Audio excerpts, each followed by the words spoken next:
Welcome back to EUCF 2022. We are well into bracket play here, and we turn to the women's division quarter-final action between CUSB of Bologna, Italy, and Sweden's Valkyria. The sun is shining, the bugs are out in full force, and we have a pitch. Apologies that we couldn't get the Chevron versus CUSB game earlier this morning. At that point, this pitch did not exist, so it had to be moved elsewhere. This pitch has been rapidly painted in, so it is ready to go here. For these two teams, it's a credit, I think, that we've been able to get it ready to go so quickly. Two sides that have had kind of varying paths to this game.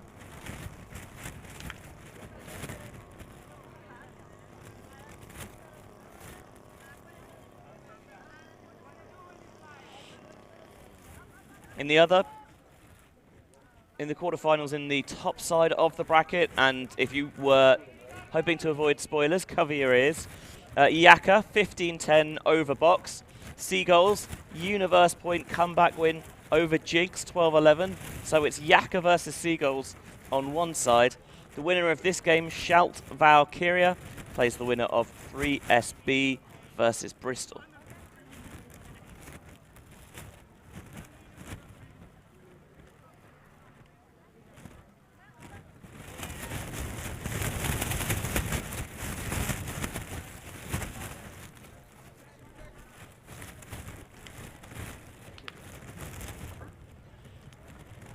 We've got Valkyria in the atmospheric black and deep green jerseys. Shout in the bright white. And it's Benji Reese in the booth alongside Ravi Vasudevan. Whew. You were keeping an eye on the other half of the bracket. I was not informed that this field stream went up. I thought there was still one more round before we were going up, so I was on the other field asking if Lorcan needed a break. Then I looked over and saw, oh wait, the field that I'm assigned to is actually going, so I should probably run over there. Yeah, it's literally saying we didn't stream Chevy La Fossa because this pitch did not exist. It has just, and I mean just, been painted. If we set the stream live earlier, you would have seen it happen. Valkyria are going to receive an offense starting left to right.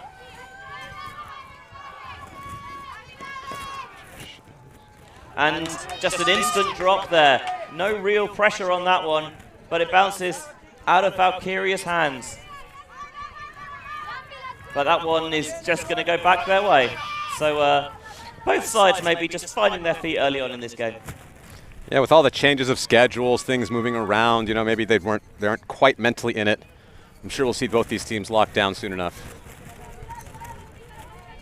A little bit of wind in the air here at the airport fields in Caorle, Italy. But compared to the lightning we had on day one and the driving rain we had on day two, I think you'd take this every day of the week.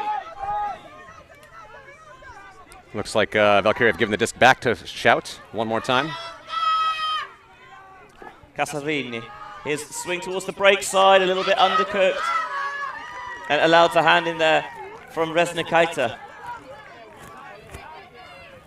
One of a few Lithuanian players here for Valkyria. They've got players from kind of all over Northern Europe and a little bit further afield as well. And maybe they haven't quite got those connections clicking yet. Here's the deep shot from CUSB that's thrown right back to Valkyria. Yeah, Benji, you're spot on there. What I've heard around the fields is Valkyria was a team that got 4th place last year at the EUCF, and they were picking up quite a few talented pieces, like you said, the Lithuanians and the other Orebro young stars in Alva Angergaard and Vendel Victorson. So I think there was a lot of high hopes that this team would have a little more depth and play a lot better, but from what I've heard, they're having trouble integrating these new stars into the team, and that's why they've been playing close against weaker teams and not getting the wins that they expected. So we'll see here if they're able to finally click and bring it together, because the talent on this team is formidable. It's just the chemistry might not be there. Yeah, you look up and down the roster, and it's certainly capable of pushing the very best players at this tournament. There is the aforementioned Victorson. Finds Van Eiter. And now they're just giving 1-2, just popping their way through the front of this zone. Transition's going to come here from Shout. Can they find a way to punch it in with a rising stall count? Still not quite in the end zone just yet, but that one is going to work. And it is Kamila Reznikaita who will get the first goal of the game. Valkyria with a slightly sloppy hold, but it still counts the same. Yeah, 2 minutes and 50 seconds here for that first point. A bit of a long one, a bit of a sloppy one, but Valkyria gets it. It's a bit of a worry, actually, Benji, because I think if Valkyria are going to try and win this game, what they need to do is keep the points where their stars are out short.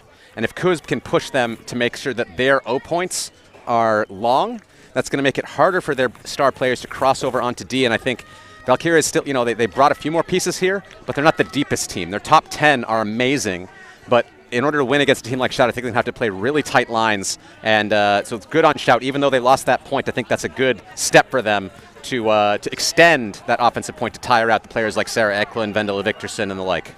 Yeah, there was certainly some questions about whether players like Sarah Eklund would be here for Valkyria, given that she's playing the US Club Series with Traffic, based in Vancouver, of course in Canada, but Canadians play in the USA Club Series. But yeah, although she's based out there for a little bit to play with Traffic, decided that actually she was getting a little bit homesick, having a bit of FOMO, so it's flown back here to who knows, power Valkyria to a medal. We'll see if they can do it here. I think CUSB Shout are the favorites. They've been there before, but Valkyria definitely, if they can keep their stars on the field, could have something to say about it. Here we're going to see Shout's O-line for the first time.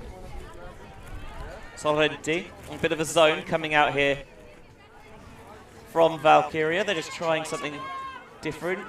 I say different, it's their first real D point, so we haven't seen any other evidence to the commentary, to the contrary, as Harris lays out but can't get underneath it. So an early break opportunity now for the Swedes. They gave the Italians a couple of opportunities. They couldn't cash in. Ermentrout going down the sideline for Robbins. Robbins, that's the handler, powers up line. That one is under a tight bit of pressure. Was looking for Homlong Claren.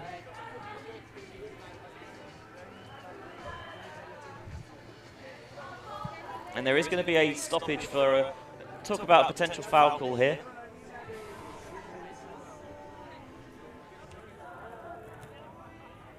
I must admit, I didn't get the best look at it over on that far side with a couple of players in the way, but we'll see it again on the replay. It's a very congested space. It's one of the Scazzieri sisters, Sophia, who's in discussion, and they are going to say that the turnover stands. It's a retracted call here, and CUSB O-line will get another chance for a hold. Pagliarini picks up, looking for that high release down the sideline, but always too far there for Francesca Sorrenti. A little bit of sloppiness here, Benji, from both offensive lines. CUSB Shouts, you know, they're looking to get a title, and so far I'd have to say they're just, you know, throwing a bit too risky of passes in this against this Valkyria zone. They should have a stronger case to play against a zone like this. You did mention that the fact that there's a bit of umming and ahhing about where and when they'd be playing that might cause some problems as this one is shot deep into the end zone, and it is ripped down by the CUSB defender. That's Elena Bengi. And then a little bit of a spicier pass than it needed to be gets them underway. Harris shooting down that far sideline for Sorrenti again. It's those sideline shots that have provided the turnovers for Valkyria. Yeah, this one was a wide open shot, Benji. This is a shot you have to hit. I mean, there was no defender in the area. The other ones at least were a pop pass over, so I could excuse the turnover a little more. But again, we're going to pop it right back to Shout. Deep shot, I think that was brought to the front line that wasn't quite the front line. And travel is going to be called. They've spotted it. Chesky's put it deep. Irina Scazzieri might chase this down, but the player had long since stopped. Yeah, so this is the question, Benji. It's always in the rules that there's an unlimited number of continuation passes allowed after, I think there was probably a pick call, as long as it didn't affect the play. And that was flow, bang, bang, bang. So some could interpret the rules here that the turnover should stand, even though it was like 3 or 4 passes. I don't think the pick would have affected anything. But I am sure after a lot of passes like that, there will be a discussion. So there's Scazzieri and Robbins. who were the two players chasing after that disc.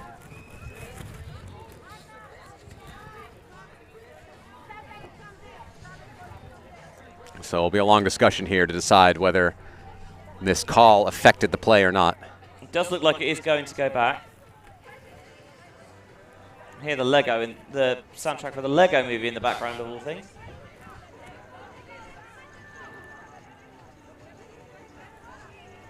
Yeah, so it looks from the hand signals that it's a travel because they are, with the pitch kind of slightly hastily painted in between where two pitches previously were, intercepted the deep shot and thought, oh, I'll bring it to the front line, but actually was still in the central zone and should have stayed in that initial position.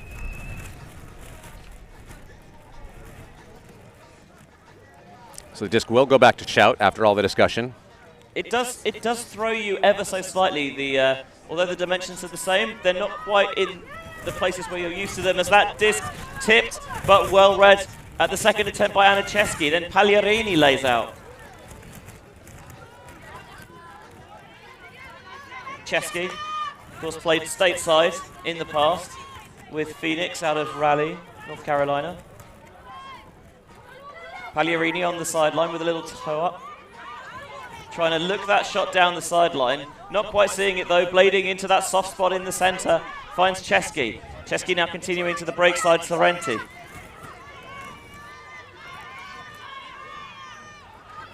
Resetting to Chesky. Chesky fakes that first one. Had the mark biting. Now Pagliarini wants to squeeze this one into that space and finds it for the score into Sorrenti. Nice grab there by Sorrenti, but that point was all Anicheski, saving the disc, really moving things, getting that offense in motion.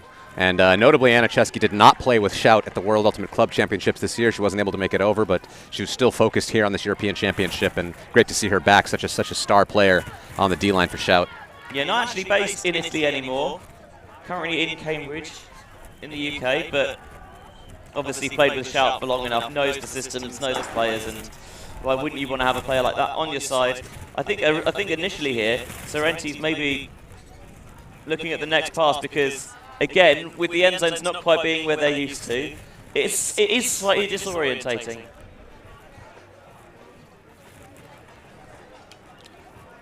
Score should be 1-1.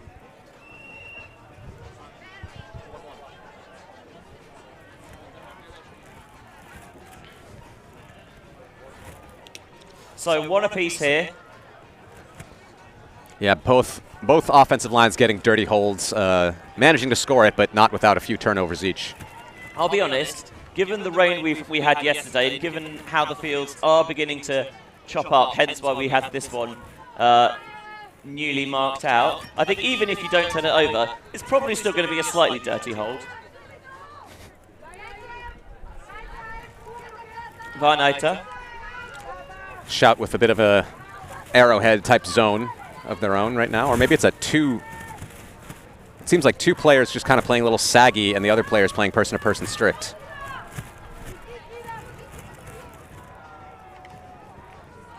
Swinging it around the back, this style of zone, it does allow you those lateral passes. Shout aren't worried so much about giving those ones up, it's those ones over the top, getting it into the middle of the pitch that are risky. Gaining those yards downfield. And so far, Valkyria seem pretty content to dink and dunk their way, but they try and get that slightly more yard-gaining pass, but it's too high and out of the reach of Vendela Victorson. This is exactly what this zone is trying to do, lull the team into a false sense of security, make them swing a lot of easy passes, and then force a pass that's maybe a bit too risky when they finally get tired and want to go upfield. So Shout accomplishing exactly what they wanted to. Feralfi gets the disc up the field. Here's the shot. Not quite into the end zone just yet, but in the red zone now. Lasering that through the inside channel, the low release, punched in for the score to Nader Tremont. First break of the game here for Shout. Once that D-line offense got clicking, we had the likes of Feralfi just anchoring it. It was very, very hard to stop Benji. So Nader Tremont is a gunplay who's not based in Bologna, actually out of Arlington, Virginia, back in the States, but an Italian family. Family owns an Italian business in Virginia called the Italian Store that sells, as you'd expect, Italian things, food, that sort of all that sort of stuff, and very excited to be representing the country of her family's heritage.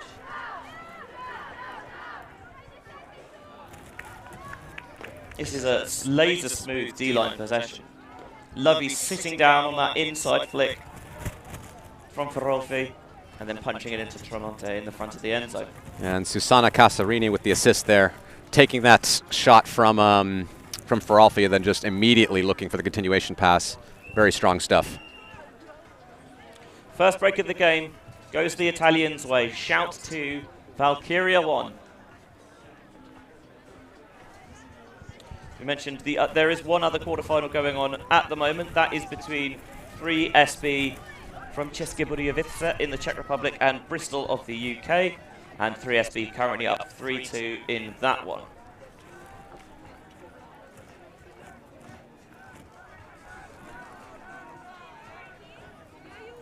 The Open quarterfinals, by the way, Wall City up 3-2 on Heidi's on our other streamed field, and Ranelagh and Mooncatchers are tied at 3. A couple tight matches up here in the quarterfinals at EUCF 2022. That's what it's all about.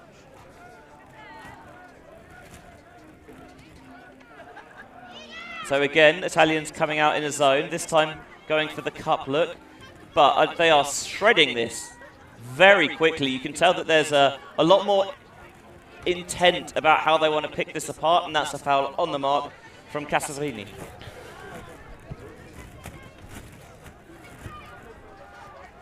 Checked back in. Already working it close to the opposing red zone. Varnaita finds Viktorsson. Dished off, and Varnaita goes towards the far side. Melnikova down to the floor, but catches it, and then looking for that cheeky little pop-off. There's a hand in there to really knock that away. It's Casarini again, but that shot for Ferolfi down the far sideline is too strong. Yeah, it's classic, isn't it? When you go, you make the D, you're very fired up, you pick it up, you throw it right away, and it's just a little too risky. I usually, if I get a D, I just try and calm down, let someone else pick it up. If I ever get a D, I'm usually so flabbergasted that I just kind of walk away shocked. Outstanding. Caldwell dumping back to Angergård. As I mentioned, coming over from Örebro, another Swedish team. Varnaita. Back here to Angergård. Using that inside channel well. Through to Eklund. And Eklund with a layout score in the end zone there is Vendela Viktorsson, and we're tied at 2s. Vendela Viktorsson, a very young player. I think she must be something like 17 at this point. I noticed her for the first time actually at European Indoor Championships in 2019 in Herning, Denmark. She's playing for Örebro Women there, along with Alva Angergård. An incredibly strong player at this young age. Very, very impressive. So fun to see her out here at the elite level at such a young age. Yeah, if you're good enough, then you're old enough, I guess, is the saying goes. Let's see here. We're going to see that layout get set up. Oh no, that's the D there. And then the immediate, you see, just. Gets the first oh, sorry, it was not her throw. I apologize. It was the follow-up throw. Yeah, Gaia Pancotti on the second of those, and then here, Angergård, that little inside channel through to Eklund, and again just crouching down, putting this out into space, and that is a peach of a grab from Viktorsson. When that throw came off, I thought it was a turnover, Benji. I did not think Viktorsson could catch up, but I should stop being fooled by those types of things. She was making plays like that on the indoor pitch, so I guess there's no reason to imagine why she wouldn't do it on grass. No, a much cushier landing here, certainly. As much as I love indoors, yeah, it's hard, literally. So Shout O-line back out there. D-line has earned them the game's first break. How Valkyria would love to get this back immediately. Sorrenti swinging a little bit low, but not a problem there for Bonfante. Faking down the line. Pagliarini crashes from behind. Fakes that around backhand instead. Going to pop this one over the top, but it's out of the reach of Aniszewski. You see the breeze, you can maybe hear on microphones, the breeze is picking up quite a bit. It's right now flowing away from our microphones. That just pop over the cup. Just very hard to calibrate for when you're not used to throwing this wind. That wind was not here at the beginning of the game. Yeah, you could see how it pushed it over Chesky's head and out of her reach. Down the sideline, Andre. And there's a pick downfield, so that'll stop things for a little bit.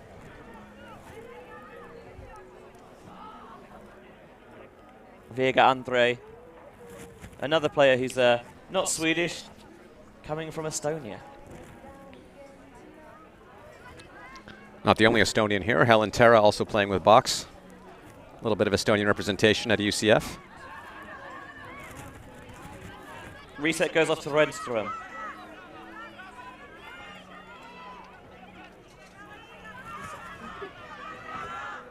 Omlon Claren finds Renström. Only a few yards outside the end zone, and despite the best efforts of the receiver laying out for it, wasn't able to be brought in. Such an important opportunity there to get the chance to get a break. And Valkyria are going to come out with their zone to try and force one of those pop-up throws again. Big demonstrative fakes trying to space out the teeth of that defense. Oh, I wonder if that was tipped. It was. There was definitely a hand on that. It had all the hallmarks of that, and now they're trying to punch it in. Are they in there? They are indeed. Olga Chinina with the score. And Valkyria instantly get their break back. And we're on serve once more at 3-2. Back on serve at 3-2. Olga Chinina, a player who's played all over the place. I've actually played with her before. She was living in the Geneva area for a long time. Played with her on the Wizards team back then. And she also has played Yaka quite a number of years. I think she was on the team that won the championship, and maybe, I don't know if she played Worlds with them this year. But now, going over to Sweden to take her talents to Valkyria. So timeout here. While the two teams take a breather and get their heads reset, we're going to do the same, and we'll be back with you on the other side.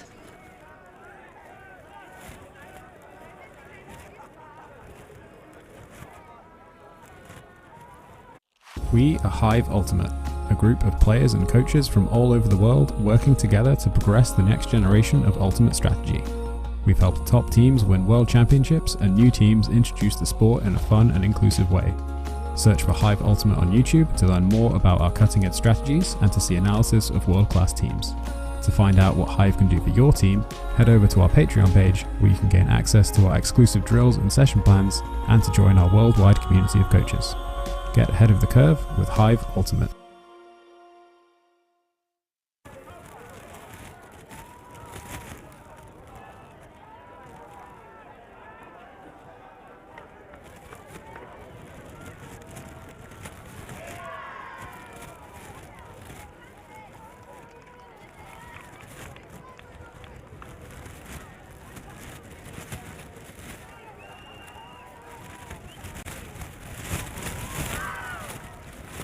Welcome back to EUCF 2022 live from the airport fields in Caorle, Italy.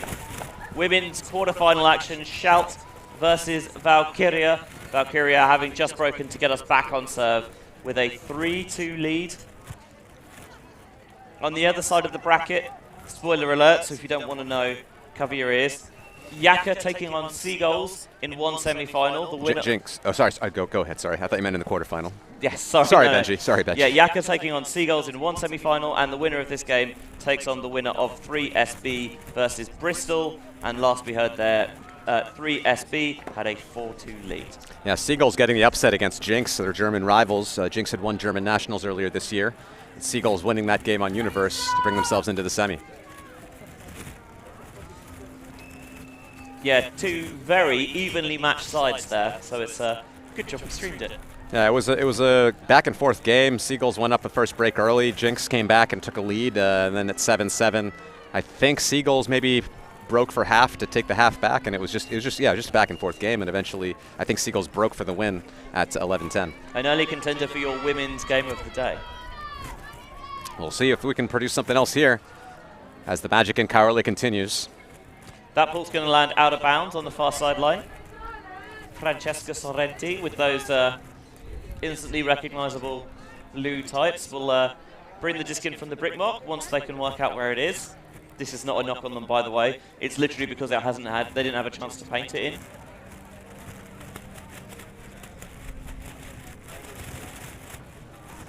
Homlon Claron on the mark, checks in.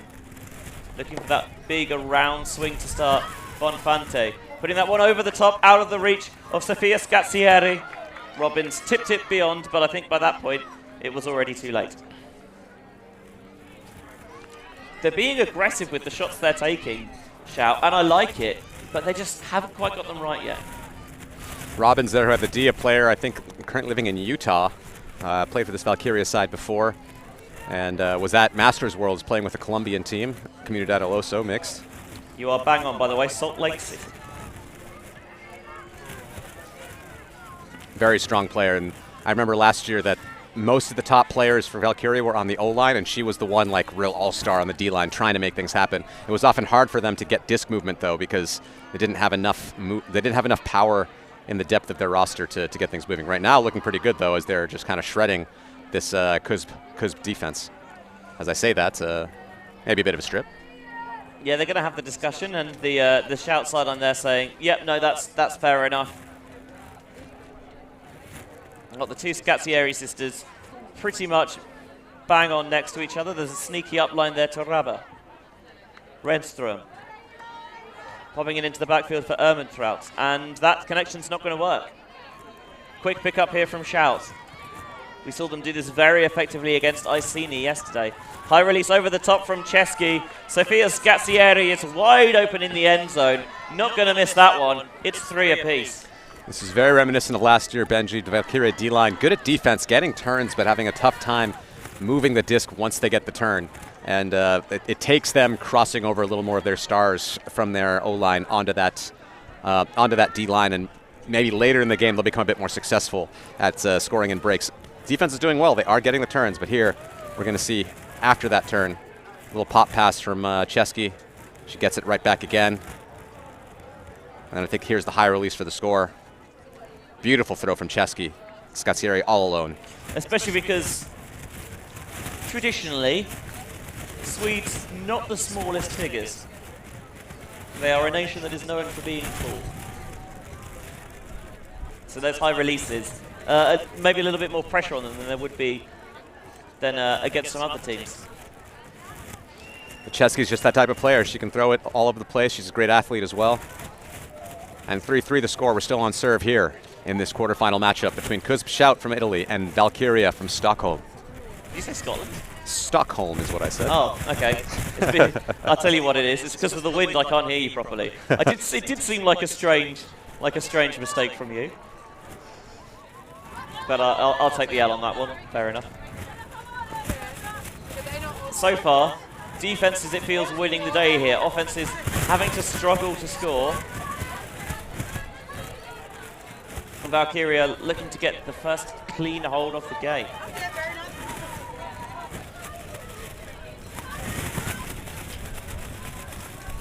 Nice little pop through there for Viktorsen.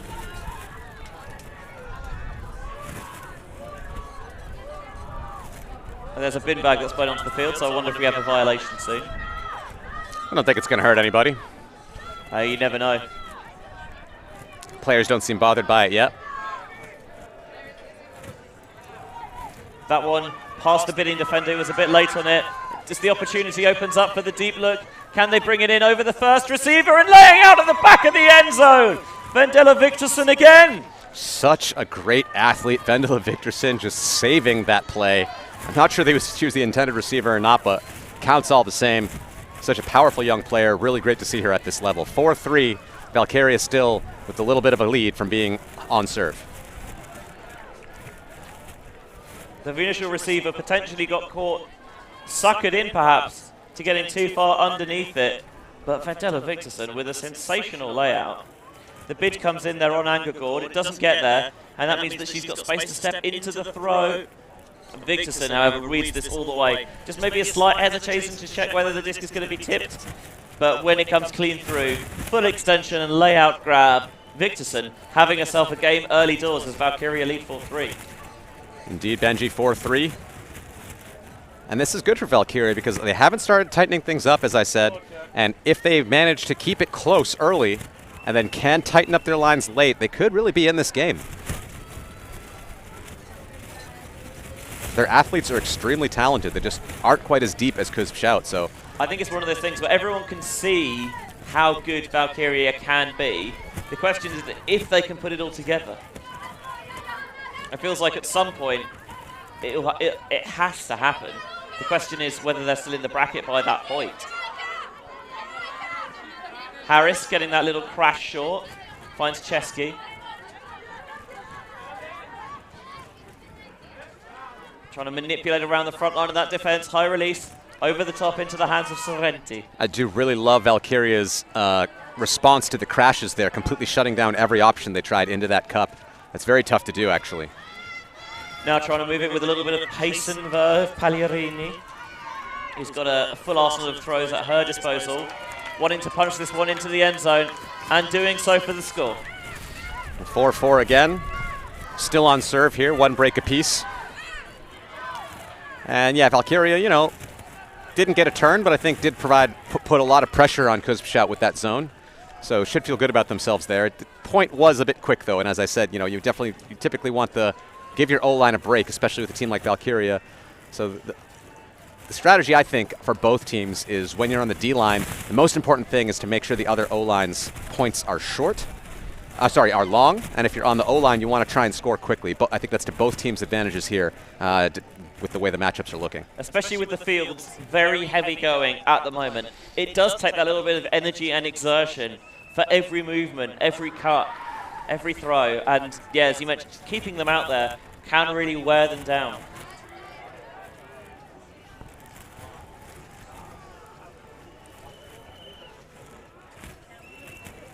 Four apiece here, midway through the first half of this quarterfinal in the women's division here at EUCF 2022.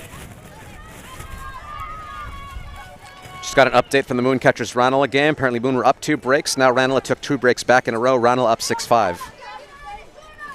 On the other half of the bracket, you can find the game on our other stream pitch, which is Wall City versus Heidi's. 3SB, by the way, still up on Bristol last we heard.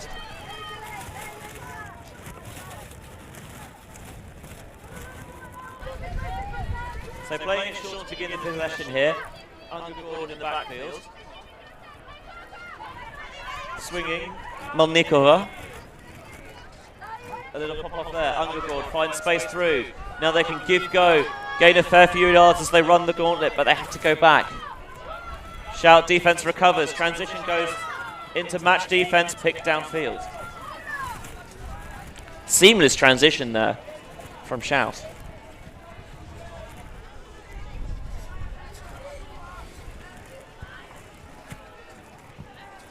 Looks like they just will go back on probably a pick call.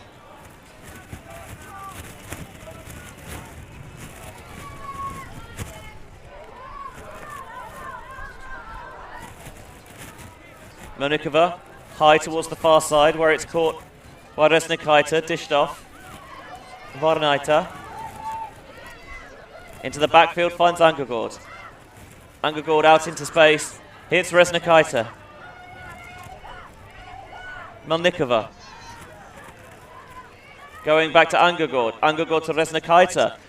Smooth, silky smooth from Valkyria. Sarah Eklund with the score. That was red hot. Yeah, very interesting. Sarah Eklund, typically a star on this Valkyria side, and didn't get involved until the final score. So showing a bit more depth on that O-line. They can get things moving, and eventually, if you're a one-on-one matchup with Sarah Eklund and she just wants to go to the cone, that's a really, really tough matchup to stop. We're going to see here some of the movement from this Valkyria offense. Just dinking around, happy to take what they're given, and then eventually we have the pop there and the continuation of Sarah Eklund. Nothing the defender can do.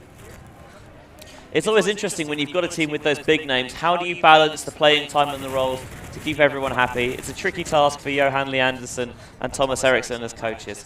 Another timeout here, midway through the first half. We'll take one in the booth as well, and we'll be back with you on the other side.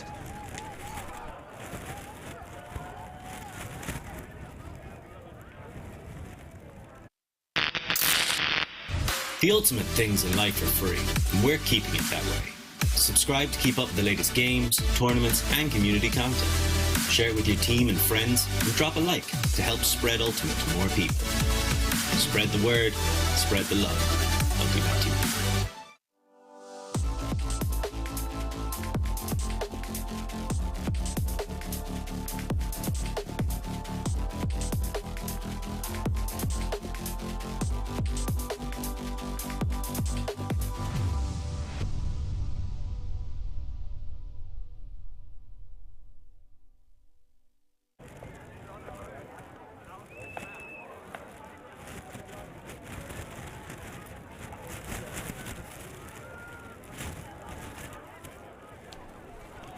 EUCF 2022, Caorle, Italy, in the northwest of the country, probably about an hour east of Venice, I think, northeast.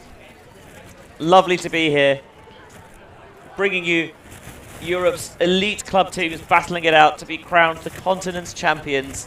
And we are in the women's quarterfinals with Valkyria of Sweden up 5-4 over Shout of Italy. Wind really picking up now. You can maybe see it in the background, really stiffening those flags. Something else for the two sides here to contend with. Sorrenti, I think, wanted the dish off to Pagliarini initially, didn't quite see it. Instead, Chesky frees herself up and then shooting it down the sideline. Molly Robbins was right there. I think these windy conditions really suit Valkyria. They have a very good and strong zone, and this wind always is an 8th player for your zone, right? So I don't think they would be able to hang person to person with Shout, but the wind helping them out. That one, however, is thrown right back to Shout, and now they're playing it quickly. This one put deep. Wow, you can see that one really sail, but Irina Scazzieri chases it down for the score. That was a tough read for Irina Scazzieri. It was coming over her head. She managed to track it down perfectly. I thought it might be out of reach, but Irina Scazzieri, such a powerful athlete herself. We're still on serve here, Benji. 5-5, nothing between these two sides. Yeah, Irina, the more experienced of the two Scazzieri sisters, although at this point, they've both got, you know, mountains of ultimate behind them. And you can see it there, because that is a tough read, but she tracked it superbly. Great stuff from Irina Scazzieri. Again, just one break apiece. You wonder if both offenses are playing and starting to click. There were a lot sloppier holds at the beginning, but things have gotten better. And you wonder if one team is going to break that streak, and can they recover from that? I think that's going to be the difference maker here. Mental game, when teams are so equally matched physically, who can keep that focus throughout a whole matchup. It's something that might work in Valkyria's favor. They have had tight games all through this tournament, getting universe point wins over Discobolo and Box in the initial pool stage.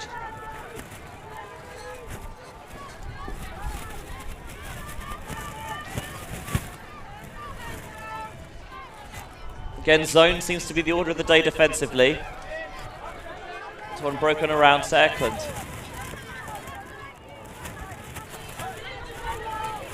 Happy just popping it short when they need to, Valkyria.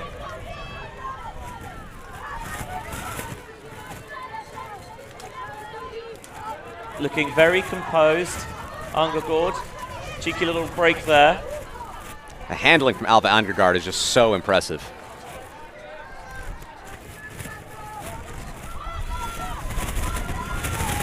Yeah, ability belies her age.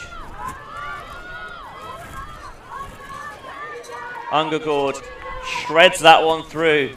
Viktorsen dumping it up to Melnikova. Oderbro connection working out there. And just popped in. Underwhelming almost the score for Renata Van Eiter, but Valkyria will not care one iota. I have to say, I think Valkyria's zone defense looking better than CUSB's at the moment. I think, or you could say Valkyria's zone offense looking better than CUSB's. I don't know which way you want to say it, but Valkyria with Alva Angegård's handling, she seems totally unfussed and just walking through basically this CUSB Shout zone. The wind is very much picking up here. It's blowing my jacket away. Thank you, kind sir. You have to wonder, does wind help Sweden? I mean, in terms of the zone, it does. I think Stockholm is also traditionally a bit of a windier city than Bologna, so maybe they have a bit more practice in these conditions than Shout. You got to take every edge you can at this level. Yeah, you wonder at what point do you try and accept it and win ugly, so to speak. At the moment, you're talking about a sort of Huck and D situation, Benji? Yeah, play a bit more agricultural. Sometimes it has to be done, I think. For example, when we had the driving rain yesterday, you do play the field position game, I think. So far the wind is strong, but manageable. But for players of this caliber, manageable. As we said, it's also a crosswind, not up and downwind, so the Huck and D not as effective, perhaps, in these conditions. Here's the deep shot. Looking for Irina Scazzieri, defender closed on it. That's Olga Chanina again. Yeah, foul call, I think. On my first glance, that was a clean defense, but I'm going to have to see the replay here.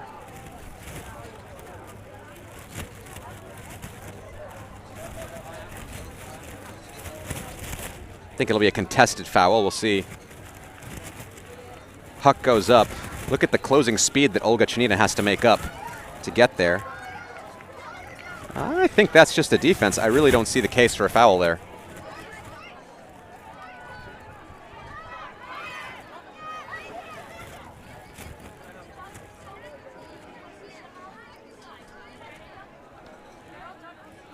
But it doesn't matter what I think, Benji. Yeah. It matters what happens on the pitch, as you always tell me when I make opinions on calls. See, annoyingly, even if we're right, we don't get a say in it.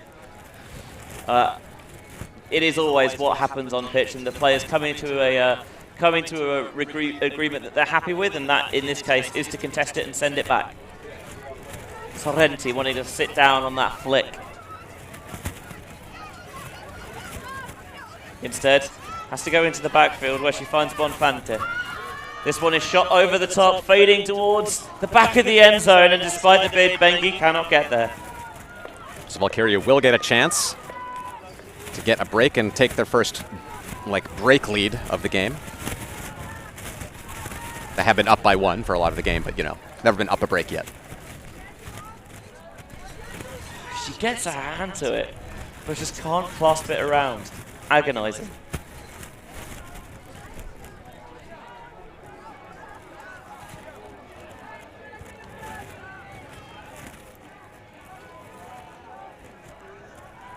So walk to the front of the end zone by Ermentrout. Can they go the full length of the field? Well, not even close that time. Harris wants to pick up quickly. Clearly given the license to get the disc in motion early here, the Shout players. Sorrenti looking for an option. Rising stall count. Tries to set one up towards the far side. She got to it. Did she get to it in bounds? She did not. So another turn here on the CUSB O-line against this Valkyria defense. That force was very flat, trying to force the disc out wide, and didn't see the options there, so went with the high release backhand to Chesky, who got it to her credit, but just not in bounds. That one snuck through that first through, off the sideline. Interesting, CUSB coming out with the zone on the transition, even though this is their O-line. They're really trying to play to the conditions. So is Valkyria's D-line offense ready for it? Andre playing 1-2 in the backfield with Ermentrout. On the far sideline, Homlon Claren. Trying to stretch it, trying to create a little bit more space. But with the stall count rising here, this is a dangerous, dangerous situation. So just tries to put a bit of air underneath it, but never really a chance of reeling that one in. Valkyria zone, a bit slow to catch up, but now they finally seem to lock in.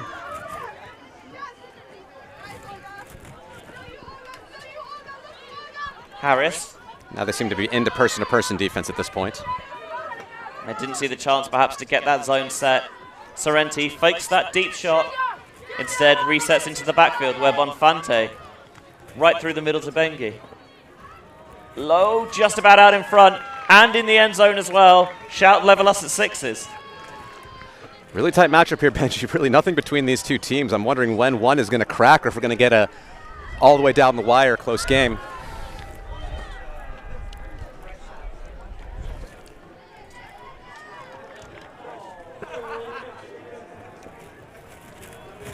So 6s here in the women's quarterfinals on one stream pitch. It's also 6s in the other between Wall City and Heidi's in the open division. In the other women's quarterfinal in this half of the bracket, 3SB are up 7-4 on Bristol. So the winner of this game plays the winner of that. And in the open side, Radler and Mooncatchers in a Galaxy Point at 7 apiece. Some tough matchups, 3SB taking a bit of a lead. Other than that, everything really close. And even then, 3 points. There's still plenty of time for things to change there.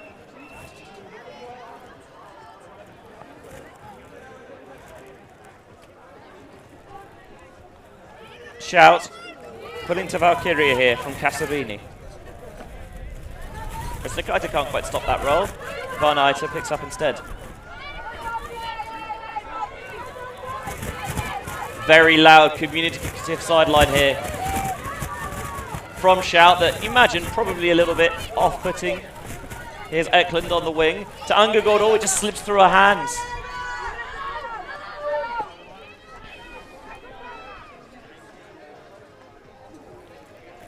Shout with another opportunity to take the lead.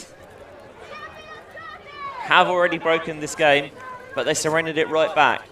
Ferrofi wants to get it off that sideline, does so to Tremonte. This one a bit of air underneath it. Oh, it is going to float. Can they read it? They can indeed, not in the end zone just yet. Another one pops up. This one is knocked away by Ungergaard, making amends. Making up for her drop earlier in the points, Ungergaard, showing she's not just a handler, but can also get up. If you're going to float the disc for her, just take it right away. So on their end zone line here, I wonder how wary they are of giving the short field turnover, and they're looking for a deep look, and they've got it as well with Resnikaita. Already beyond midfield. Caldwell wants to get the reset off, does so as well. Here's Melnikova. Melnikova brilliantly sets that up to Ungergaard. He's got time, doesn't see an instant option though to keep the flow going. Things stagnating a little bit, still count now rising. And just puts air underneath it. Good option there as Van Eiter comes through. Now Ungergaard wants the disc back and she gets it as well. Everything looking quite static downfield. They want to float this one over the top. Eklund can't get there. Nearly had it at the first. Couldn't quite reach it on the second. That throw rises. Ferolfi brings it down. Another one that sails a little bit over the receiver. And this one hits the floor. You can see that the wind is having a little bit of an effect out there. Melnikova goes to ground to secure the catch. And ground strips herself in doing so. Very spiritedly cools herself down and signals the turnover. Didn't know Swedes could do that, Benji. Don't know what you're on about. I don't know.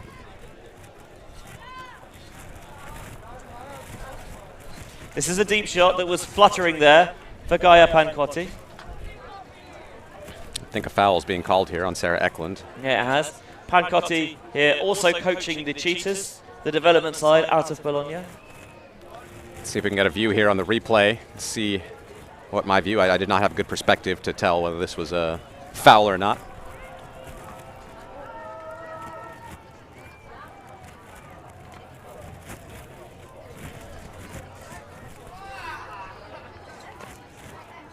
Here the throw goes up. You see Eklund does hit her on the follow through, but I think the initial D was there. Bit of a questionable call. I could see arguments both ways here, Benji. Yeah. So the wording of the rules was changed recently. Contact with the arms or with the hands or arms after the outcome of the play has been determined is not a foul, but is to be avoided. I think she hits in the back there, so maybe that won't quite qualify for this exception. And it looks like Shout will get it back on a contested foul call. Back in play for Rolfi. Going short this time to Casarini. Casarini resetting. Lolly. Downfield. Getting some nice flow and motion going now. Dished off to Ferolfi. Not seeing anything develop immediately. Just goes short instead, Casarini. You can see a bit of frustration in Ferolfi's body language every time she gets the disc. Really trying to pump up her team. She usually has that type of energy, but here I think she ends up overcooking that pass. Needs to get herself a little mentally more in the zone here. That one just got way too low out of the hands of Ungergaard. Turfed it and never gave the receiver a chance. Put deep instantly, trying to strike, but unable to connect with Bonus. I think it's getting really sloppy here at 6-6, Benji. Feels like a big point. Again, Valkyria started on offense, so this would be a break for Shout if they can score it. Pretty important one, as Shout will get offense in the second half. Getting it off the line somewhat there to Eklund. He's coming a lot closer towards the disc now. High stall. Chooses to put some air underneath and put it deep. Forofi had the read, but I think it's out of bounds anyway. Clearly a high stall punt there.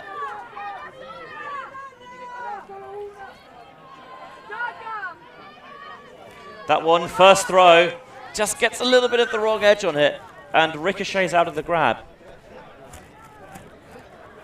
That one, air underneath it, and it gives Angagor time to chase it down. Just match defense now from the Italians. Forofi's poaching in that lane, going hunting. They put a bit of air underneath it towards the break side and ripped away by Tremonte. Now downfield for Lolly. Lolly uncorks it. Can it be read by Pancotti? She's got it for the break. 7-6 Shout. Very key break here for Shout, and like I said, I've been talking about all game, that kept all of Valkyria's stars out there for a marathon point, so it's kind of a double advantage for Shout here as they tire out some of the Valkyria stars. Looks like Valkyria might be calling a timeout, but I might be reading that wrong. You know, I think you have that exactly right here. We're seeing that final possession. Picked it up off the turn Tremont, got it downfield quickly to Lolly.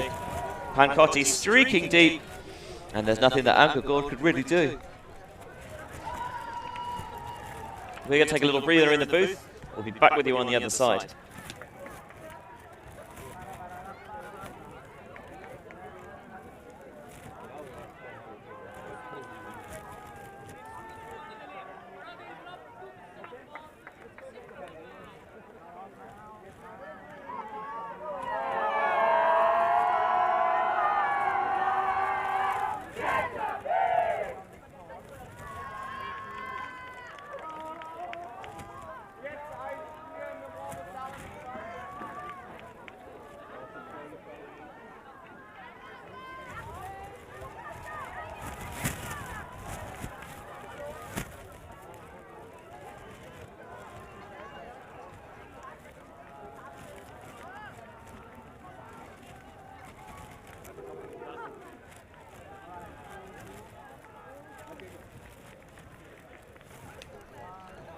As we see Valkyria break their huddle for halftime. Welcome back to the women's quarterfinals here at EUCF 2022.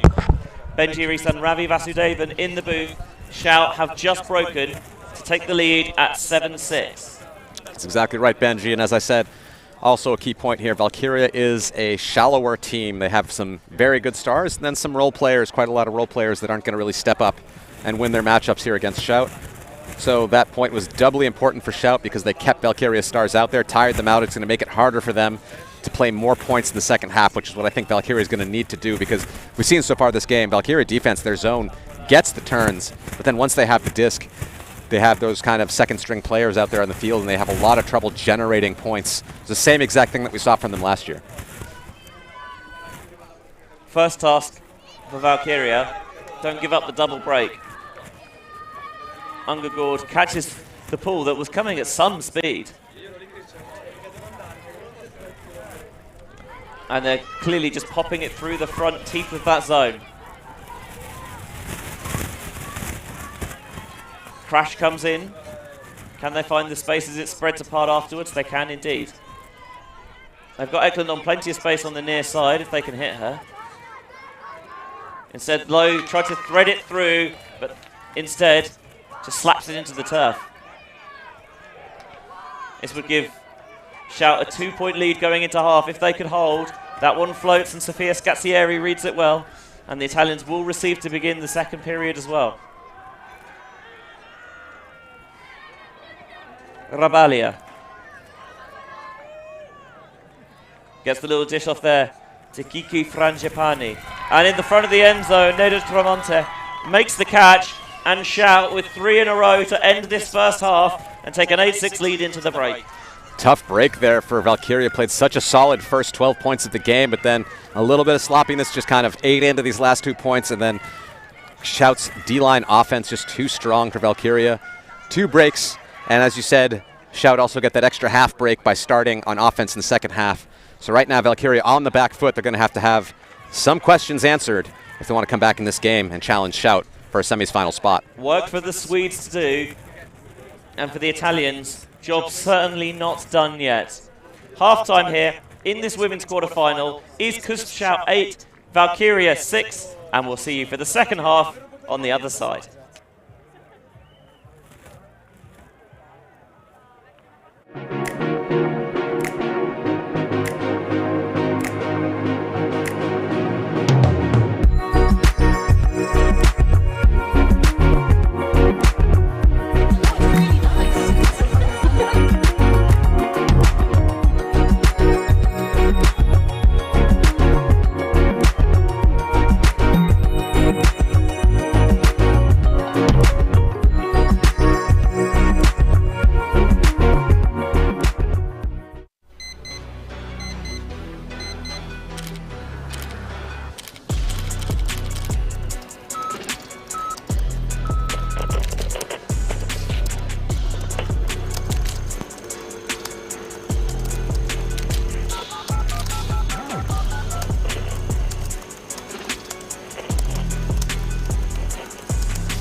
Enjoying the show? Show your support for the live stream and the people making the show. Buy a super chat or super sticker on YouTube directly. Select your donation and type your message to the world. And share. All donations go into directly funding new shows. Buy a super sticker or super chat now. Thank you. Always on the move? You can keep up to date with ULTI.TV on all of our social media channels. Like, follow, subscribe, share us with a friend, or send us a message just to say hey. Thank you for supporting us in our mission to grow Ultimate everywhere.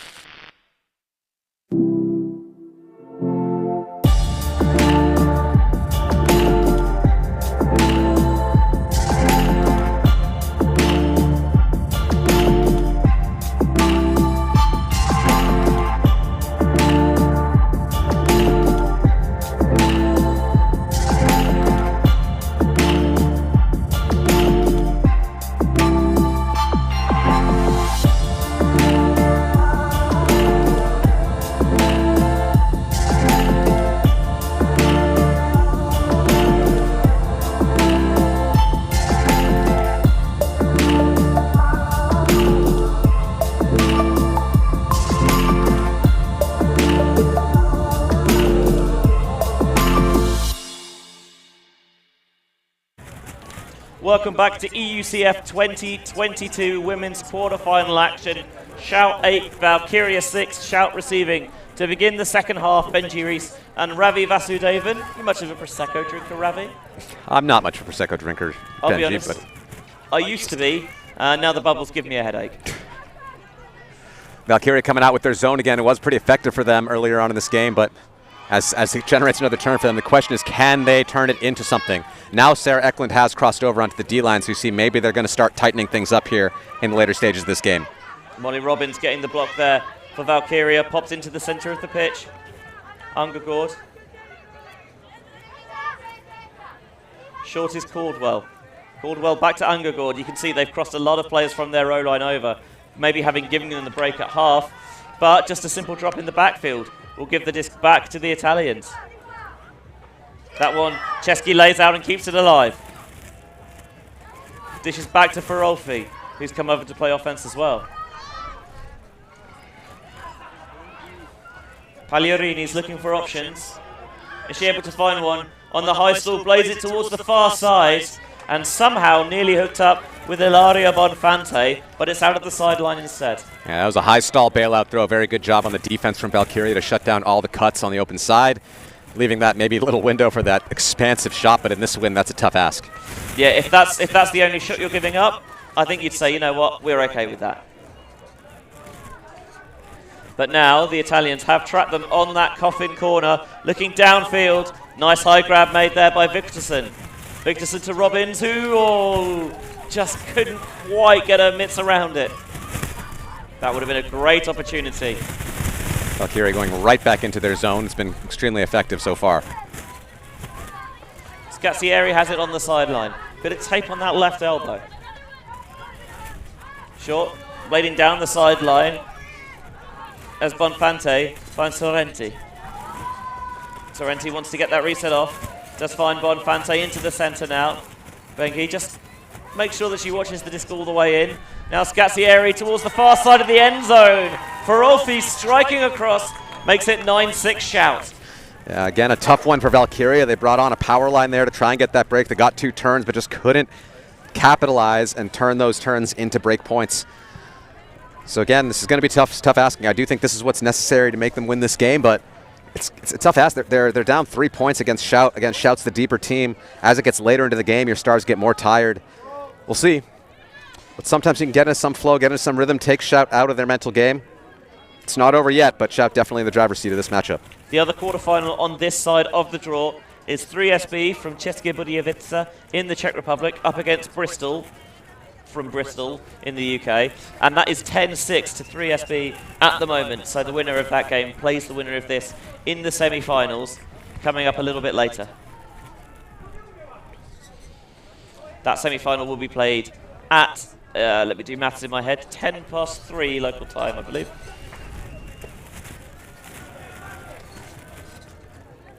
Back here, we're 9-6, Shout up.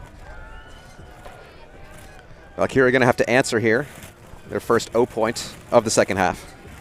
And you want to put this in and put it in quick. Wind picking up here on the fields in Caorle. Again, it's a crosswind coming from behind the camera to the other side of the field.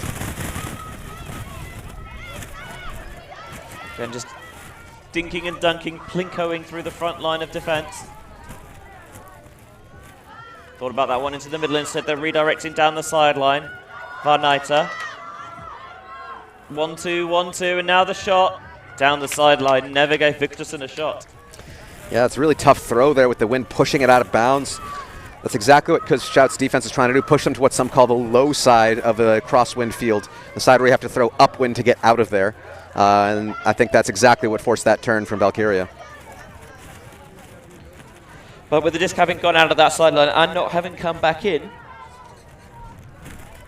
now CUSB will bring it in from the trap wind sideline as well. Short little dish to Castellini in the centre of that cut. Downfield, Marcassini.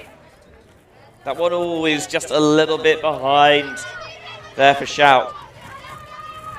Cristofolini was the target, but despite her best efforts, couldn't bring it in. Angogord putting air underneath it. This one in stride. The Örebro connection for Valkyria as she finds Victorson. Victorson back to Resnakaita. Now Melnikova. Finds a little inside channel through there. Opens up that crease, and then so easy the eventual scoring pass. Angogord to Van Nijter. And that's the hold that Valkyria were craving. I really like what happened after that Victorson catch on the hook. They immediately used that opportunity to get the disc off of that low sideline and bring it to the other sideline. Throws are a lot easier from elsewhere on the pitch. And so they didn't just look upfield, they looked to get it off. You see that pass there. Then they keep moving it across the field, and that makes things a lot easier for Valkyria down the stretch. Because now their throws to the middle of the field are downwind. This is a lot easier than having to go upwind against a mark.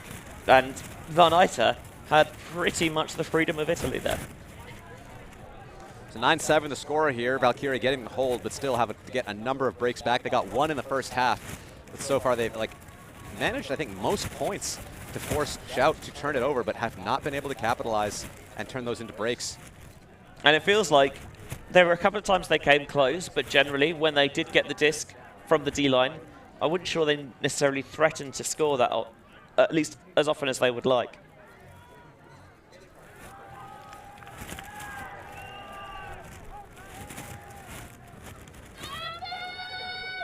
Looking at who's in this point, we don't see Molly Robbins, we don't see Sarah Eklund.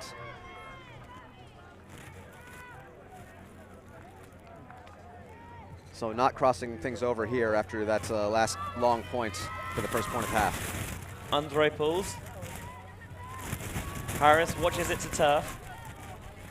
First pass is the swing to Sorrenti. Or maybe just the phantom pressure there from Renström prevented going into Pagliarini's hands. Such a gift here from Shout, a very short field for Valkyria, but again, don't have their stars on the field right now. Can they get through this Shout defense to make a break? It's a key point in this game. If they can do that, it'll be huge for Valkyria. First pass goes into the center. Short, rubber comes through. This one blades far too early out of the hand. You can see the wind affect that. Showed too much of the face to it, and it just fluttered it to the floor. You see immediately Shout pushing Valkyria to that low side of the field and forcing those difficult passes. Valkyria might do better to keep the disc on the side of the field closer to the cameras here and try and work it through like they did last point. So Pagliarini just short one there to Chesky and getting it back in her hands. Choosing to play it short at the moment, maybe want to look off those expansive options given the conditions, and that one into the backfield. Hits the floor. Sorrenti unable to collect it. Quick pickup and the layout hand block. Wow, from Anna Chesky. Anna Chesky doing what Anna Chesky does. Got a very warm round of applause on the sideline, that one. And you know what? I get it. Pagliarini looking deep, wanting to put air underneath it for Irina Scazzieri, but it always landing short. Chinina was the closest defender. Again, Valkyria's defense very good, causing turnovers because of Shout, but they have to do something to turn these into breakpoints. And so far, Shout's defense, Shout's O-line defense, has just been so hard for these players on Valkyria to go through.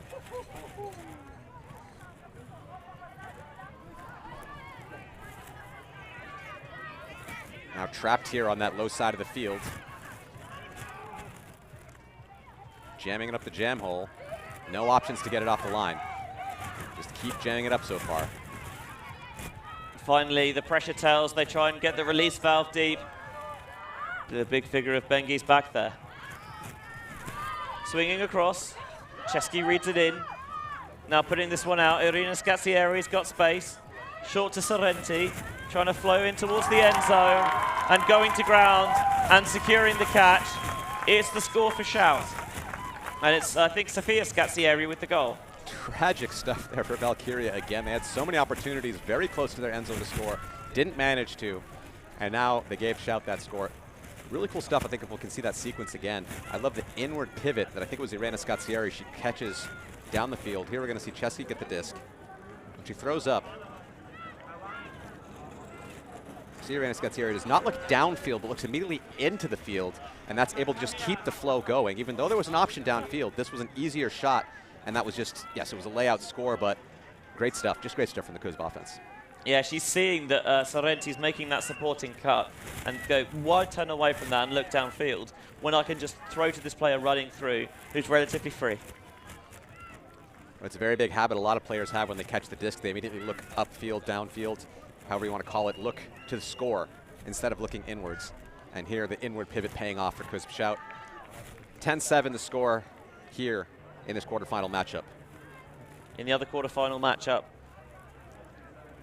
between 3SB and Bristol, 10-6 last we heard.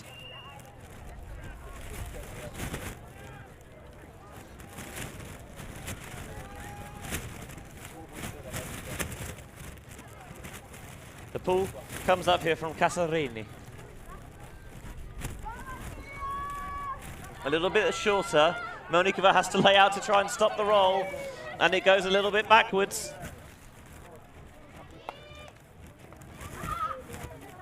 Angogord zips that one into Viktorsson. Back to Angogord. Zone still ruling the roost defensively.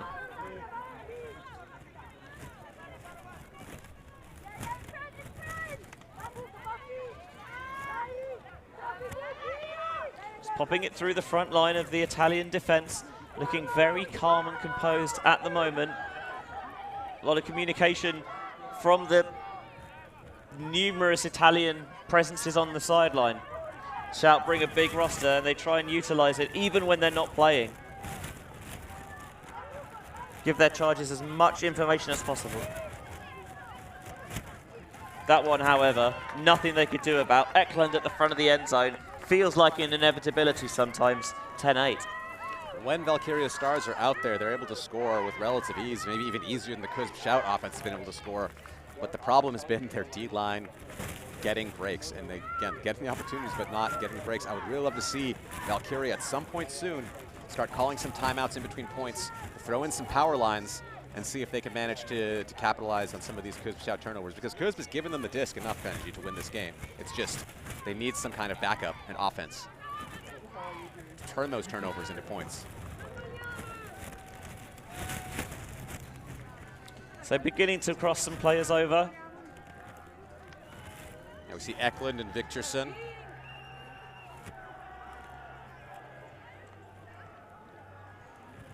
We have mainly seen Molly Robbins defensively, but she is back out there. This is a powerful line. I imagine we'll see that zone again from Valkyria working effectively against CUSB Shout.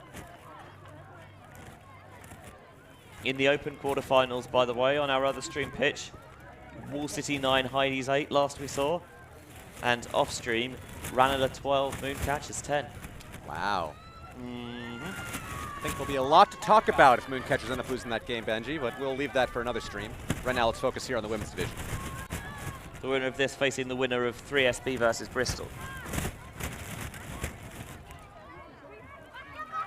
Trying to squeeze that one down the sideline. Good communication between Scazzieri and Bengi.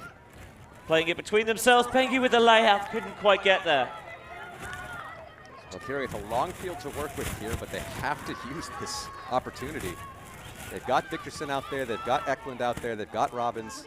Let's see if they can do something against this CUSB Shout zone defense. And you can see what Shout are keen for them to do. Get the disc immediately down to that far sideline. But I do like Valkyria here, getting it to the other sideline.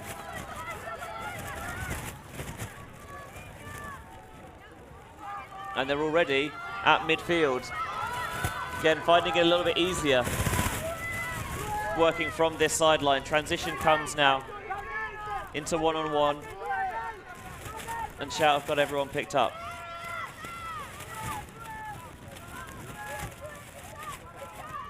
Valkyria just trying to transition their offense a little bit. Call on the field. Homlong Claren has the disc in hands. Maybe a bit of a push off there as she came through. Ilaria Bonfante, the player making the call.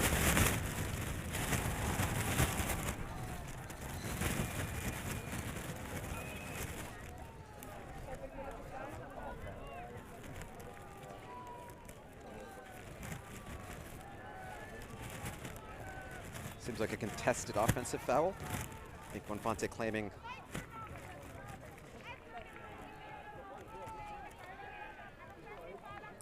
So I think it's an offensive foul here. The argument is whether that's a turnover or not.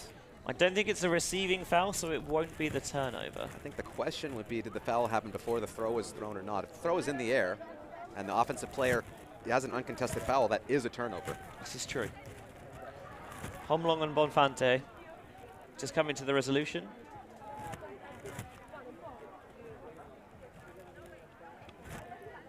So like now that she understands that an accepted foul means a turnover, she's changing her arguments a little bit on the field.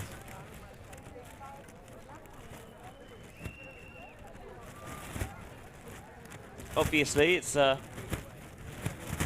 for us, having calls and discussions on field is easy because the language of Ultimate is English, so it's not a problem for us. But even if your English is relatively good, there are certain nuances that it's tricky to pick up when it's not your native language.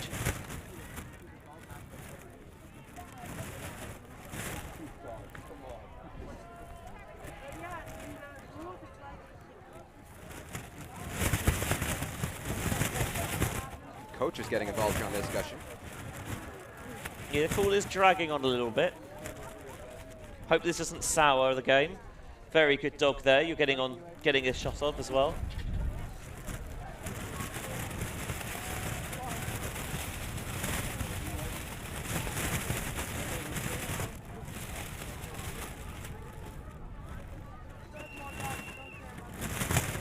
There are volunteers, scorekeepers on the sidelines, keeping, just reminding players of time limits on calls.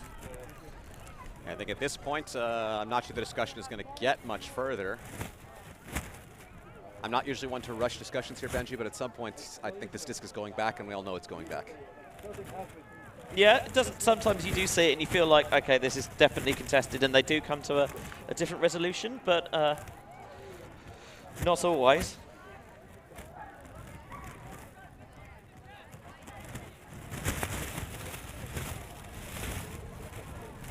I think that's Ermentrout on the far sideline who is providing some additional perspective, maybe some rules clarifications.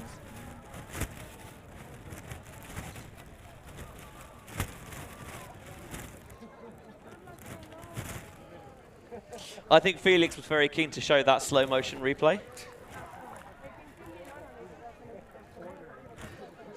Give you some entertainment here during the discussions here at EUCF 2022. I don't want to disrespect the players out there, but it's not particularly interesting viewing at the present moment. Without a set of ears out there and not knowing exactly what the discussion is,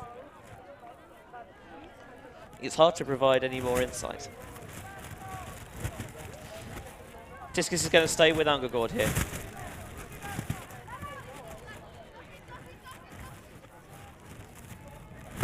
Eklund downfield, floats that one a bit and into the hands of the receiver, but potentially a foul call slightly further away.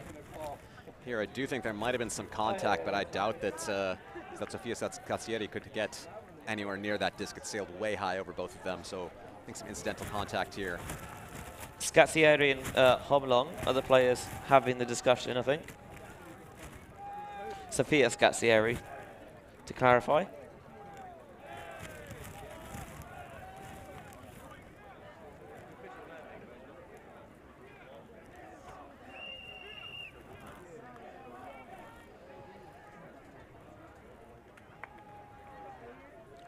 Here's the throw. There is a bit of bumping underneath it. Would either of them got it? I don't know. I really don't think so. I think it was sailing over both their heads. We're going to see here again. There is a clattering, but that disc is pretty high up there. This is going back. Not really a surprise, Benji. No, this one coming to a much quicker resolution. Which is saying something. It wasn't that quick. I think maybe conscious that just don't let this game get too fractious. Valkyria shooting it. Oh, wow. Somehow Victorson adjusts and catches it. Snuck that right behind Harris. And Victorson will pop that one into the end zone. Finding Homlong. Valkyria break. They're just one behind now at 10-9. It's a hugely important point there for Valkyria. They still need to get 2 more breaks to take the lead, but that's the first one they needed. You see how different it is when you've got the likes of Eklund, you've got the likes of Victorson out there on the field. It just allows Valkyria to play much stronger offense against this coached-out defense once they generate the turn. We do see Sarah Eklund going right back out there. I don't think she will rest too many more points in this game. I'll be honest, would probably surprise me. Just going to see if we can get a live update from the other quarterfinals going on right now. Bristol women have brought it back against 3SB. The Czechs lead only by 1, 12-11, the current score. Wall City and Heidi's tied at 10s, and Ranelagh up 13-11 on Mooncatchers. Spicy stuff, Benji, spicy stuff. As bracket player EUCF, would you expect anything less? Well, quarterfinals has not always been the most, spicy round. Usually semifinals and onwards, we get all the really close top-level matches. But I think seeing the parity increase in Europe as more and more teams are reaching higher and higher levels around the continent.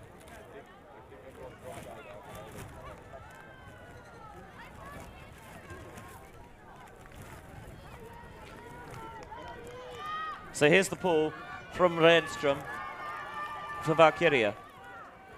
Pagliarini collected on the hop, goes to Sorrenti. Bonfante. Tabengi pops up a little bit to make the catch. Fakes down the sideline, goes central instead. Chesky back to Bonfante. Those two just play it between themselves for a bit. See Valkyria trying to trap CUSB on either sideline. That's where they think they can make the most dangerous passes happen. And this one is down that sideline, and it is nicked away. Valkyria have the disc with a chance to tie it.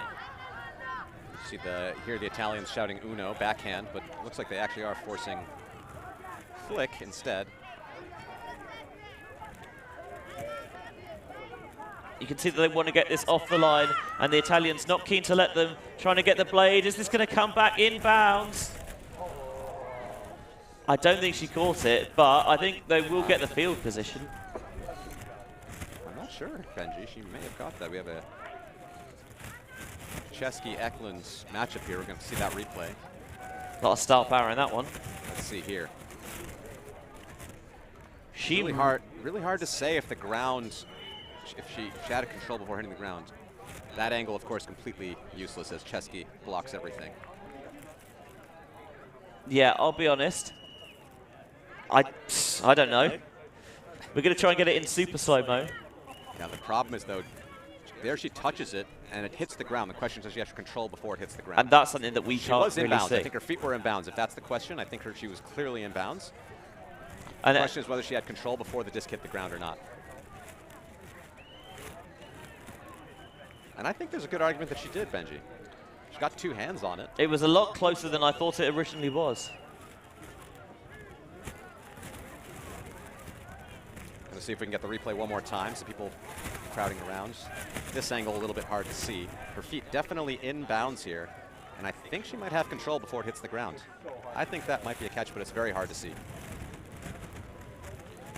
Yeah, it's tricky. So I think it might be a contested catch. Oh, players are coming here. We have take a look. We have a small screen for you.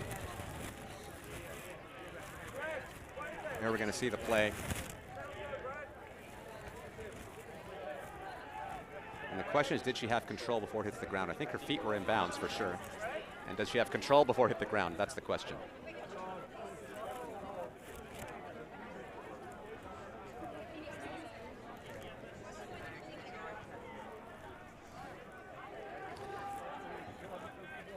They're asking there. In my eyes, the feet are touching grass. That's feet are touching grass in bounds. But I'm not supposed to give my opinion. Yeah, we are not the referees. I'm trying to commentate and not give opinion to the players that are around me, but it's a very difficult thing to do. I'm not going to lie, Benji. I think this is going back. Does have that feel about it now.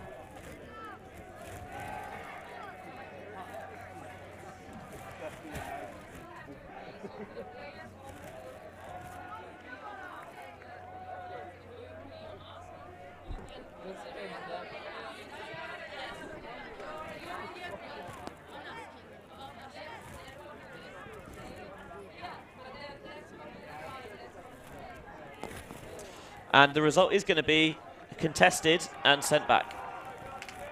It was close enough that I don't hate it.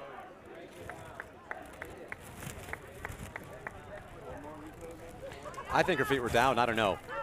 A lot of people here, Felix. A lot of people have looked at it. Saying it's out. He has a bigger screen than we do. So yeah, a lot of different people with different interests have looked at it, and everyone sees it a different way.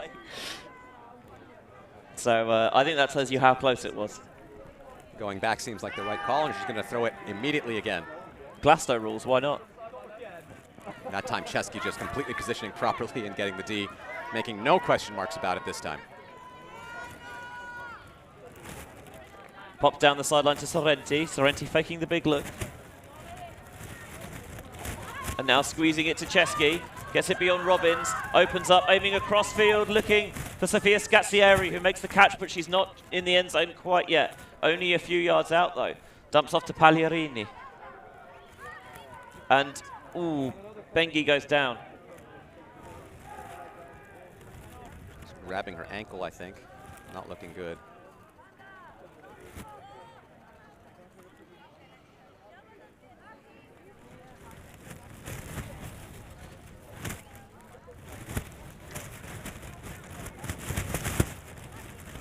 Any updates on the other games there, Benji, as we take care of this injury? 3SB 13, Bristol 12.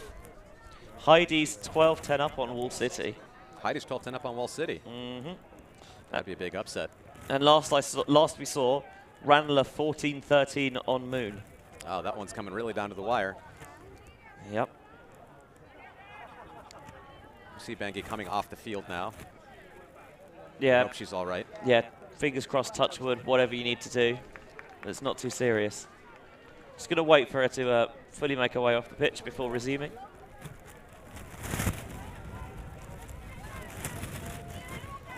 Ooh, yeah, maybe just gets it caught in the heavy ground. Yeah, that's what it looked like to me. Pagliarini off the stoppage, shooting for the end zone. Finds the target, Sofia Scazzieri. Shout 11, Valkyria 9. After all that, that's a hold for Shout's offense, but Valkyria had a power line in there, which I think they'll keep in for probably the rest of the game. Shout 11-9. Valkyria going to need to get that hold. Shout haven't got too close in their games before. They started the tournament with a 15-7 win over Panthers, beat Iceni 15-10, 15-4 over Swing to Hell, and in the pre-quarters, 15-11 over East Block. Whereas, as we mentioned, Valkyria been pretty close all the way through. 15-14 over Disco Bolo, 14-13 over Box Vienna, so 2 Universe Point wins there.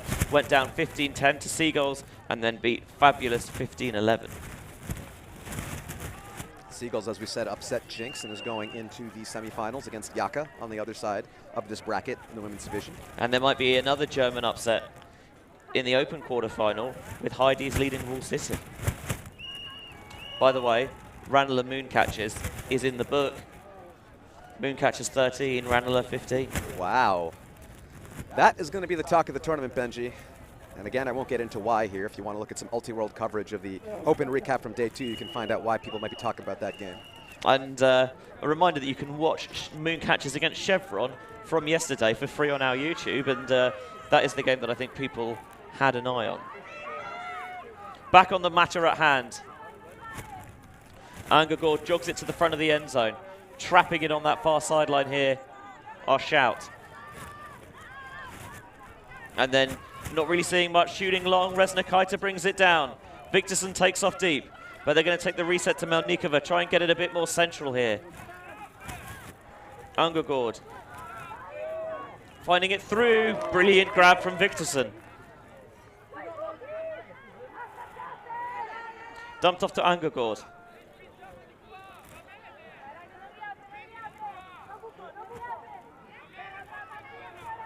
Beyond half field now, but not in the smoothest fashion necessarily for Valkyria, although, again, as long as they keep possession, they will not care at all.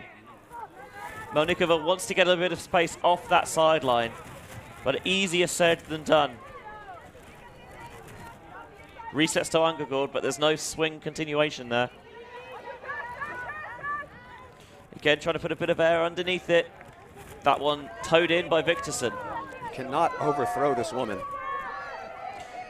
And it turns out that she can't overthrow Sarah Eklund either. Back within one, Valkyria 10-11. Seems to be a call on the field, Benji.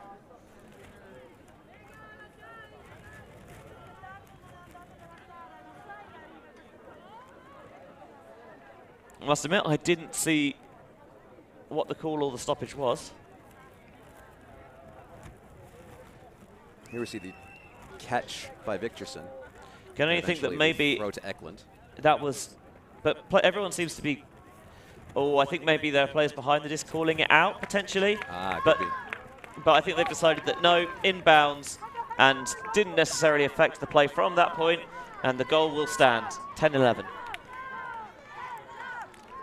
So Valkyria within 1. You wonder, you're 87 minutes into this 90-minute round. We're getting close to the wire. I don't think Valkyria has used any of their timeouts yet this half. Maybe they were saving, knowing that they were a couple of points down, saving them for just such a situation. There's the deep shot that Resna Kaita made. Victorson with another sensational grab. What a player. She is already.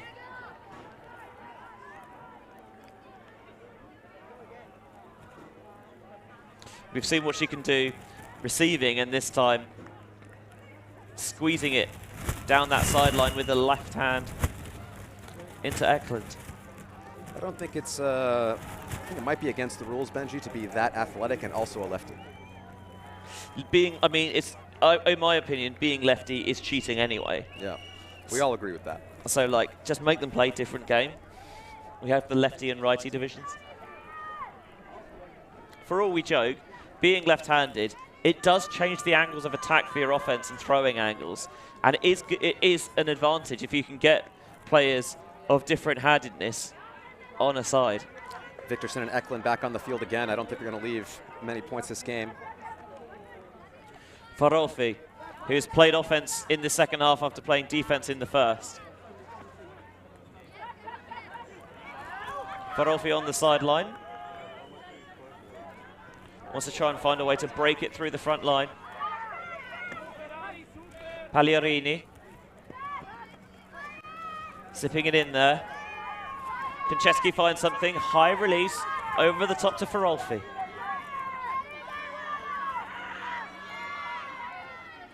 Farolfi looking for Pagliarini. It's not there. Still count rising. Zips it into Sorrenti. Sorrenti popping off to Pagliarini for the score. 12-10. We're inching closer and closer to that cap, Benji. Our clock's reading 89 minutes. At 90 minutes, we will finish the point and add one. I believe that will be this point. So if CUSB score, it'll be a game to 14. If Valkyria score, it'll be a game to 13. Yeah. I don't think the cap went off before that point. The official time is being kept by the scorekeepers on the far side, rather than by us.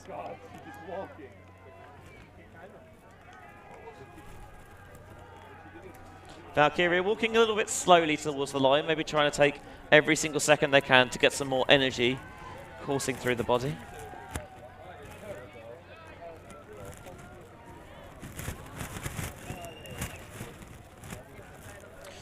The other quarterfinal going on in the women's division right now, by the way, 13s.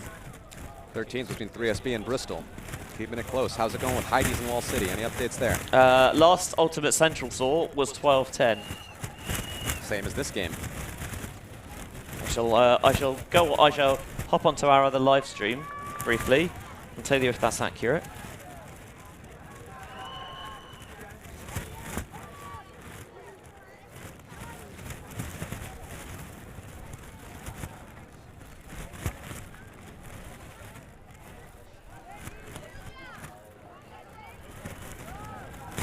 So Valkyria know that time is against them now. Cannot really afford any mistakes. It's 12-11 Heidi's there, by the way, now.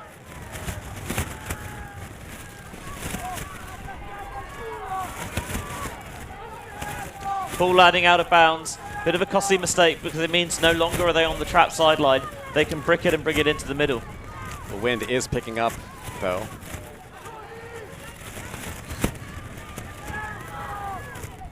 Humlong going short to Victorson.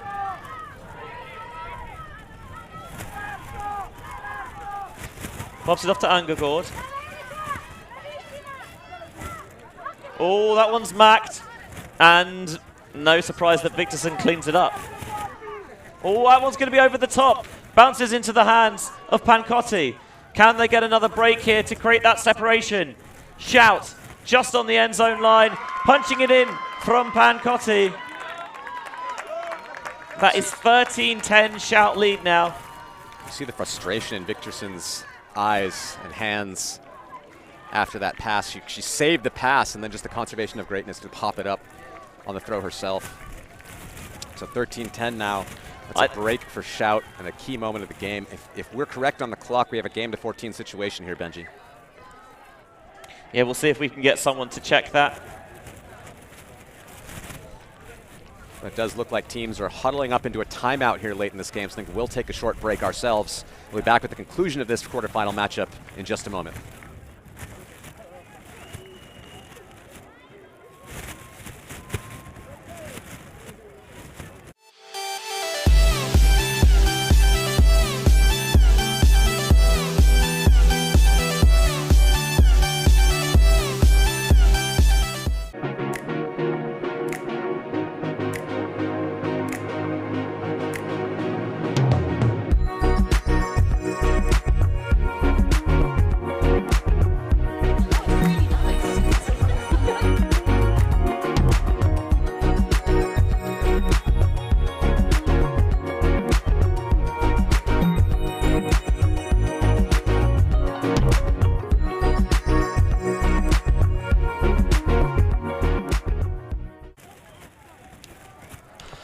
Welcome back to Caorle, Italy, EUCF 2022, CUSB 13, Valkyria 10 here in the women's quarterfinals. We heard the whistle for time go during that timeout, so we will finish this point, add 1, and then that will be our score cap. I feel like we can have some very happy crew members, as I can see a tray of coffee being brought to the table.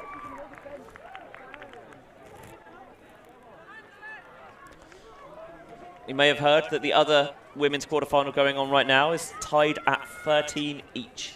3SB and Bristol, and the winner of that game plays the winner of this game. It's Valkyria here with probably their last, that's not necessarily true, but maybe their last offensive point if they can punch this one in. We have a result from the other women's quarterfinal, and it is Bristol with a break on universe point, 15-14. Wow. There was a time when 3SB were 4 up and cruising, but it wasn't to be. So Bristol await the winner here in the semi-final.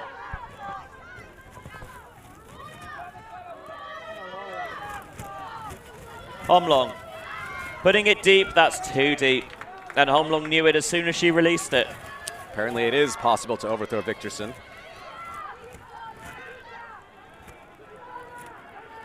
I'm still not sure I believe it.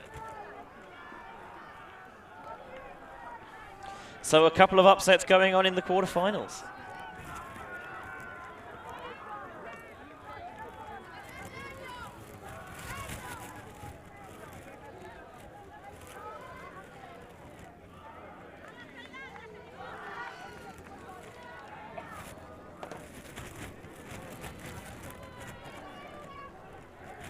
It's a shout here, looking to get themselves to 14. If I understand correct. Oh, that's a layout bid, almost getting there, but I think Shout's going to collect that one cleanly. And getting helped up there very spiritedly by her opponent. Uncontested foul. Well, accepted, I should say, by Varnita.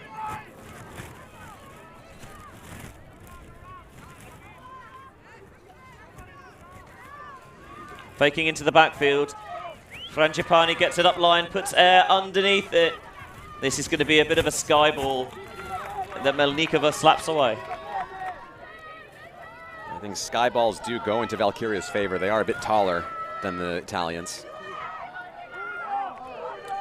Varnita. This one low, Victorson. Again, incredibly athletic bid, but too far. You wonder if you're seeing some fatigue from Victorson right now. She's played almost the whole second half. This one, oh, that is out of reach. Valkyria catch it and get it in play quickly. Eklund, we've seen her on the receiving end. Now she's opening up the arm, looking for Homlong. But that's just going to sail out of the far sideline. Game's getting a little bit scrappy at the end here.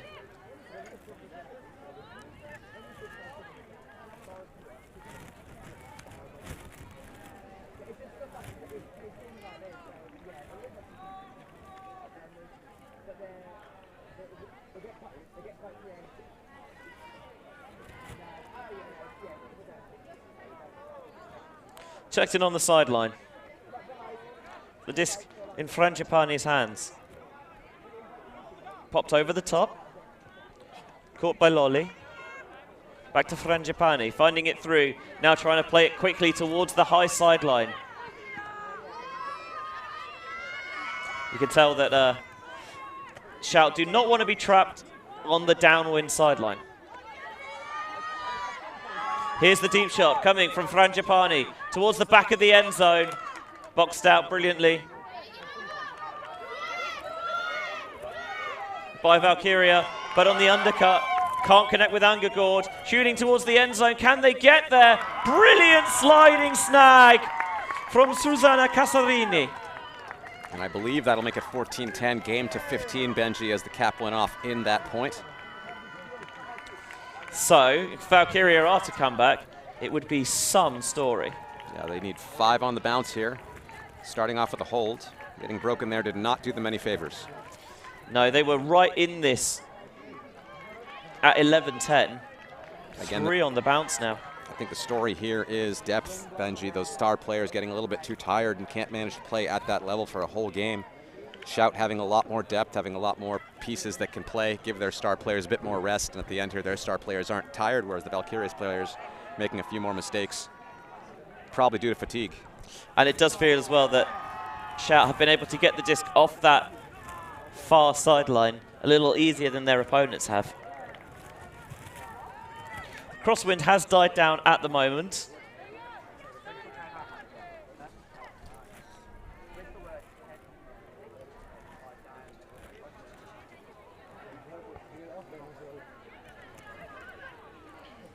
Still there, but nowhere near as strong as it has been.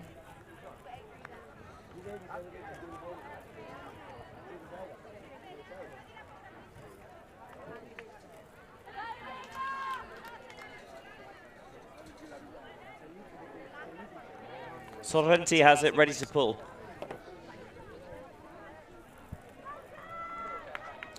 Putting out what looks like their usual, or a lot of players from their normal O-line here.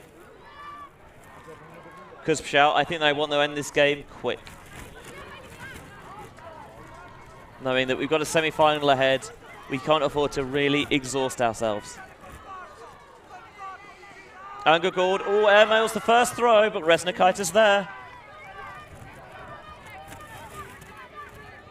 Getting it down the line to Angagord. Wondered if she was thinking about the deep shot there to Eklund, but she didn't go for it. This time it is put deep, always going to be tipped, and eventually ends up in the hands of Oda Homlong. Breaking it around, Victorson just sits down on that lefty flick and punches it in quickly into the end zone. That's what Valkyria needed, the quick hold. That's the hold they needed, Benji, but now they need to get 4 breaks in a row. If my memory serves me correctly, they have had 1 break so far this game. It came in the first half. So far in the second half, they've been unable to break. Here we're going to see, I think, that catch from Omlong. No, not quite this one. First bobble, second touch, third touch, fourth touch, catch. That's why you do all those sideline games. Just to, you never know when it might come in handy. And then good composure afterwards. Brilliant low release, and then continuing that to the break side, just sitting it out there for Eklund for the score.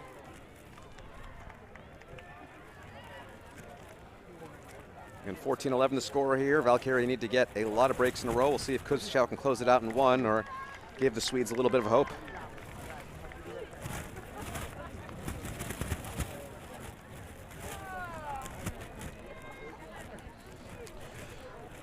Yeah, the next game on this pitch, the final mixed pool play games, we will have Deep Space versus Catch Up. That will follow at the conclusion of this game. Yeah, it should have started about 4 or 5 minutes ago, I think. It absolutely should. They're going to have to wait their turn. That's the thing with Ultimate, you have to close it out.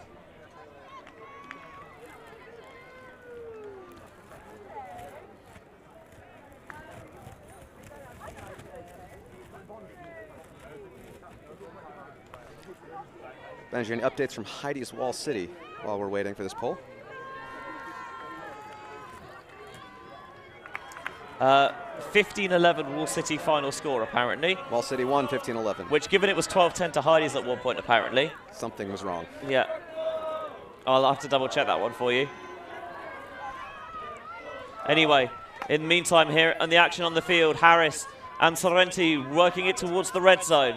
Here's Ferolfi. Maybe 1 throw away from the semi-finals. Going into the backfield for Sorrenti.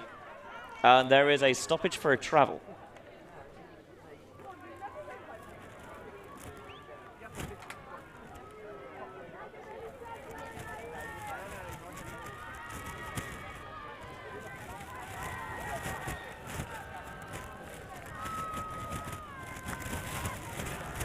Getting ready to be checked back in. Ferolfi going for the aggressive break into the end zone, laying out towards the disc is Anacheski. The 2 stars combine, and Shout will see Bristol in the semi-finals. Great game for Shout. Their offense was just, yeah, I wouldn't say they were clinical. They did give Valkyria a lot of options, but what was very impressive was their O-line defense, and they would not give up breaks. I think the whole game, Valkyria got one break. Second half, they threw power line after power line, but could not close it out. And they get this 15-11 score every now and then, capitalizing on a Valkyria O-line mistake as well. Here we're going to see Feralfi throw it to Chesky for the score, and they will be facing Bristol in the semifinals of EUCF 2022. Going to have to change Molly's up from facing Molly Robbins to go face Molly Wedge. Yeah, we're going to wrap this one up quickly so we can get the next game started. Shout 15, Valkyria 11 for Ravi Vasudevan. I'm Benji Reese saying we'll see you on the other side.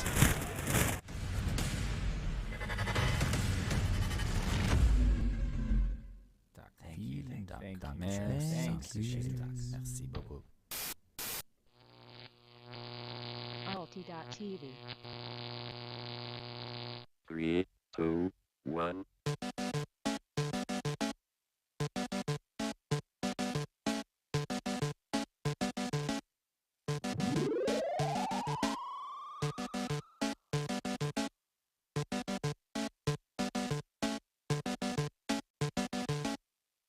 Welcome to Love Machine.